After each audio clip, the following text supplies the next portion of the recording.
J'ai toujours voulu aider les autres.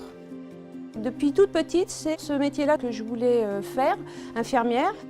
J'avais 20 ans et j'avais envie d'avoir un métier où je pouvais avoir des relationnels avec les gens.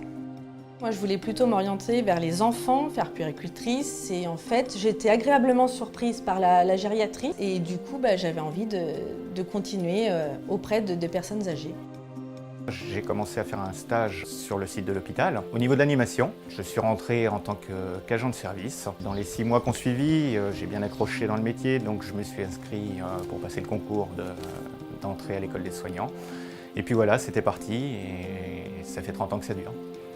Monsieur Perrault, bonne journée. Bonne journée à vous aussi. À bientôt. J'ai commencé en étant SH faisant fonction d'aide-soignante. Après, j'ai passé mon diplôme d'aide-soignante et peut-être je passerai mon diplôme d'infirmière. Il est assez facile d'évoluer, de monter en compétences grâce aux possibilités de formation. Avant d'être animatrice, j'étais aide-soignante. Je suis ASH. Je peux par la suite passer mon concours d'aide-soignante. J'ai été agent, j'ai été aide-soignante et je suis infirmière depuis peu de temps. J'ai commencé mon métier en tant qu'aide-soignante, après infirmière et puis maintenant je suis faisant fonction de cadre.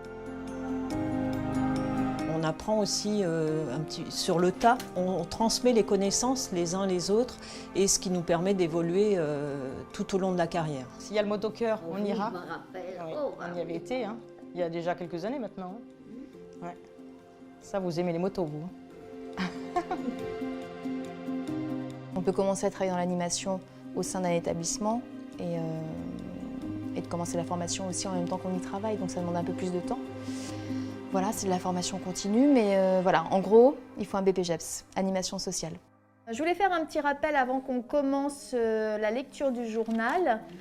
Ce que je préfère dans mon métier, c'est m'occuper des autres. C'est le rapport humain qui me plaît. Les échanges avec les anciens. Quand je me lève le matin, c'est de bon pied, c'est de bonne humeur. Tous les jours, j'apprends quelque chose en animation et c'est ce que j'aime en fait dans ce métier-là.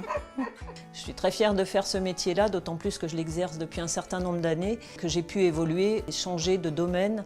Et c'est tout l'avantage de notre métier, c'est qu'on ne peut pas s'ennuyer. Moi, je ne connais pas la routine dans un métier où on accueille des personnes et où c'est tous les jours, on se dit qu'est-ce qui va nous arriver. Je pense que c'est un métier qui n'est pas assez connu. Les gens, ils appréhendent, ils ne connaissent pas, donc ça effraie. Je pense qu'il y a peut-être besoin de valoriser l'image de nos métiers.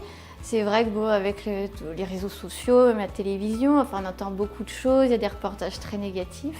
Quand on me dit que c'est un métier dur et difficile, et je trouve pas que ce soit plus dur que ça. Il suffit d'être à l'écoute, d'échanger avec les gens, d'être patient. Et vous serez tous ensemble. Ce que je pourrais dire aux jeunes qui ont un petit peu peur de travailler en EHPAD, c'est de passer les a priori et les préjugés qu'on a sur les EHPAD. On accueille régulièrement des stagiaires de tout niveau, de tout bord.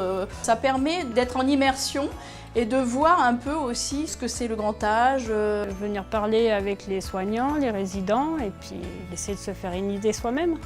On a besoin de main-d'œuvre, on a besoin de gens qui veulent s'occuper des autres. Faire un métier utile, agréable. Viens, on t'attend.